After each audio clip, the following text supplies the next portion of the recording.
আজ একদম ঘরোয়া উপকরণ দিয়ে বানাচ্ছি দই মাছ। তার জন্য প্রথমেই রুই মাছের পিস নিয়েছি, দেখুন দুটো মতো পিস, আর একটা লেজার পিস নিয়েছি।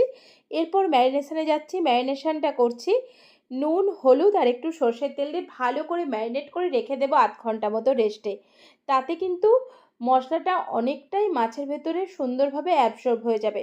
পুরো রান্নাটাই দেখাবো। মাস্টার্ড অয়েলে কাচ্চি ঘানি সর্ষের তেল ব্যবহার করছি। কড়াইতে প্রথমেই দিয়ে দিলাম সর্ষের তেল। তেলটা গরম হওয়া পর্যন্ত ওয়েট করব। তেল গরম হলে একটু নুনের ছিটে দিন, যাতে মাছটা দেওয়ার সময় কোনোভাবেই তেলটা ছিটকে আপনার গায়ে এসে না পড়ে। সেই জন্য মাছগুলোকে ঠিক সেইভাবেই দিয়ে দিলাম।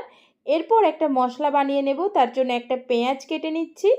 এরপর দেখুন আমি নিয়েছি কয়েকটা রসুন, একটু আদা, কাঁচা লঙ্কা আর কয়েকটা কাজু বাদাম দিয়ে ভালো করে মিহি একটা পেস্ট বানিয়েছি অল্প জল দিয়ে। আমি মিক্সির জারে পেস্টটা বানিয়েছি, আপনারা চাইলে শিলেও বানিয়ে নিতে পারেন। দেখুন বন্ধুরা, এরপর মাছের দিকে চলে যাব। দেখুন মাছটা অনেকটাই ভাজা হয়ে গেছে, ভালো করে কিন্তু মাছটা ভেজে নিতে হবে।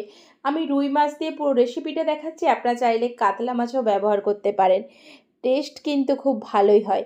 দেখুন এরপর আমি পুরো রান্নাতে চলে যাব। মাছটা ভেজে তুলে নেওয়ার পর যেই তেলটা থেকে যাবে কড়াইতে, ওই তেলেই কিন্তু সম্পূর্ণ রান্নাটা আমি করে নেব। তার জন্য প্রথমেই ফোড়নে দিচ্ছি গোটা গরম মশলা, থাকছে দারচিনি, এলাচ, লবঙ্গ। দেখুন এরপর পেস্ট করে রাখা মশলাটা দিয়ে ভালো করে কষিয়ে নেব। দেখুন তেল ছাড়া পর্যন্ত কিন্তু মশলাটা খুব সুন্দরভাবে কষিয়ে নিতে হবে। এরপর পরিমাণ মতো নুন অ্যাড করব, আর 4 থেকে 5 চামচ মতো টক দই ফেটিয়ে নিয়েছি, সেই টক দইটা দিয়ে দেব।